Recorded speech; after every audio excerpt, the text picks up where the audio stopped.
नमस्कार. मी रीता घेऊन येत आहे तुमच्यासाठी खूप नवीन आणि छान अशा रेसिपी. आज आपण बनवतो आहे पावभाजी. तर चलूया वळूया इन्ग्रेडियंट्स. पावभाजीसाठी लागणारं साहित्य आहे: कापून स्वच्छ धुवून घेतलेलं फ्लावर, बटाटा, टोमॅटो, वाटाणा, शिमला मिर्च, कांदा, लसूण आणि अद्रक. हे साहित्य आपल्याला कुकरमध्ये शिजवायचं आहे आणि कांदा, टोमॅटो, अद्रक आणि लसूण हे आपल्याला वाटणसाठी लागणार आहे. त्यानंतर आपल्याला लागणार आहे लाल तिखट, मीठ, पावभाजी मसाला. हा तुम्ही कुठल्याही कंपनीचा घेऊ शकता. कसुरी मेथी, काश्मीरी लाल तिखट आणि हळद. आता आपल्याला घ्यायचा आहे एक कुकर. त्या कुकरमध्ये टाकायचा आपल्याला धुवून स्वच्छ केलेला बटाटा. त्यानंतर टाकायचा आहे धुवून स्वच्छ केलेला असा फ्लावर. त्यानंतर टाकूयात आपली कट केलेली शिमला मिर्च. त्यानंतर टाकूयात वाटाणा. आता यामध्ये आपल्याला टाकायचं आहे 1 ते 2 छोटे टोमॅटो. त्यानंतर यामध्ये टाकूया साधारण 2 ते 3 ग्लास पाणी. आता आपल्याला कुकर बंद करून गॅसवर ठेवायचा आहे. आता आपल्याला या कुकरच्या साधारण 3 ते 4 शिट्या करून घ्यायच्या आहेत.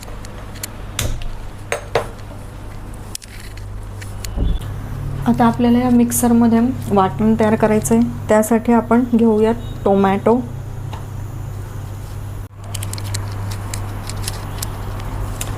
कांदा, लसूण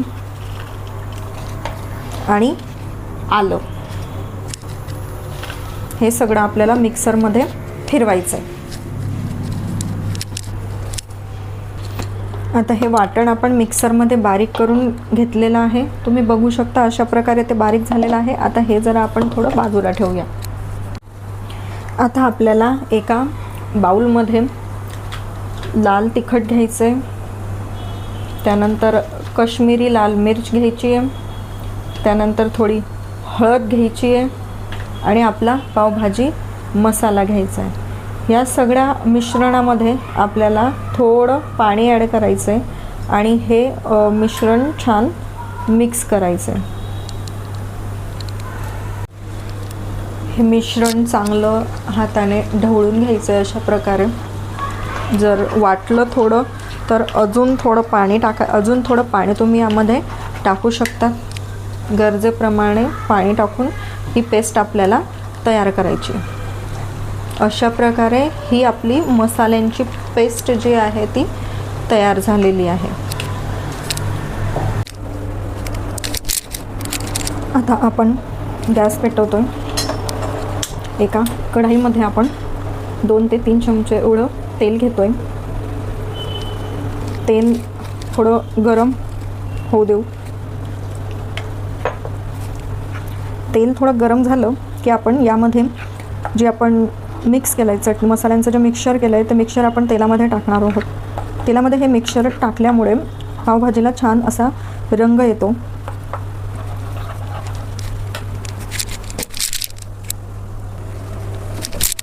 आता आपलं तेल तापलेलं आहे. या तापलेल्या तेलात आपण हे आपलं चटणीचं आणि मसाल्यांचं मिक्सचर जे आहे ते ॲड करतो आहे. याला लगेच परतवून घ्यायचं आहे, नाहीतर आपली जी चटणी असते किंवा मसाल्यांचं जे मिक्सचर आहे ते जळू शकतं.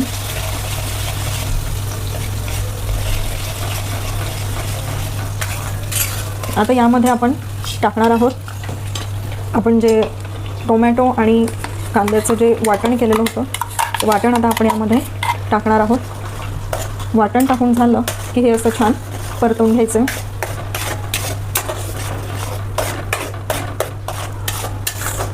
अशा पद्धतीची पावभाजी टेस्टला खूप छान लागते आणि क्रीमी बनते. तोपर्यंत आपल्या कुकरची वाफसुद्धा निघेल. आता हे जे मिक्सचर आहे हे आपण जोपर्यंत या मसाल्याला तेल सुटत नाही तोपर्यंत आपल्याला याला परतवून घ्यायचं.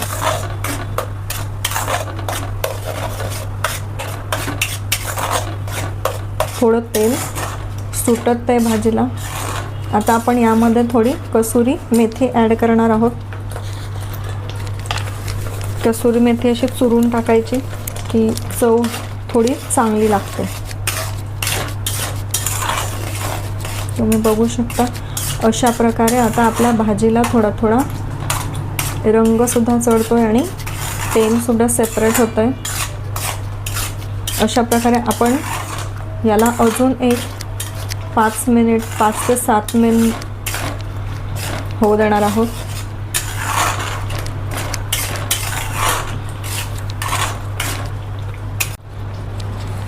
आता आपली भाजी होते तोपर्यंत आपण आपला कुकर ओपन करून घेऊया. कुकरमधली वाफ आता गेलेली आहे.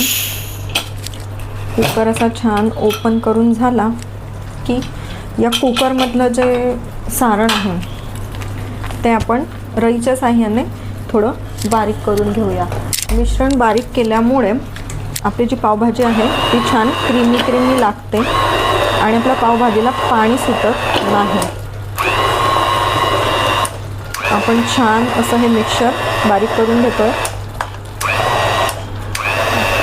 आता हे मिक्सर छान बारीक करून झालंय आपलं. आपण हे आता या पावभाजीमध्ये मसाल्यामध्ये टाकणार आहोत. आता आपल्या मसाल्याला छान असं तेल सुटलेलं आहे. आपण यामध्ये बारीक केलेलं भाज्यांचं मिश्रण या कढईत आता टाकणार आहोत.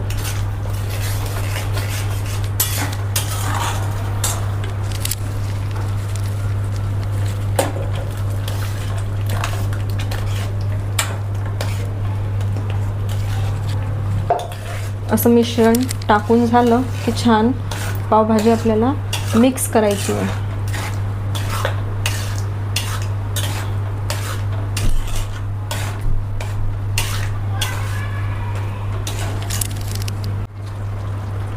भाजीला छान उकळी सुटली की यामध्ये गरजेप्रमाणे मीठ टाकायचं आणि भाजी छान हलवून घ्यायची.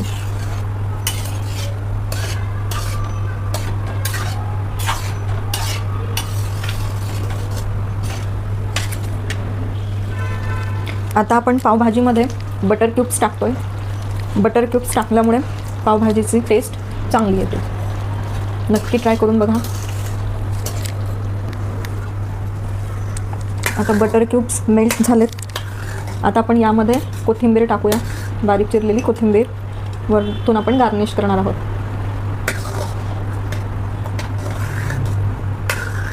अशा प्रकारे आपली पावभाजी रेडी झालेली आहे. ही आपण आता एका बाउलमध्ये काढून घेऊया. ही पावभाजी 4 लोकांसाठी अगदी व्यवस्थितरित्या पुरते.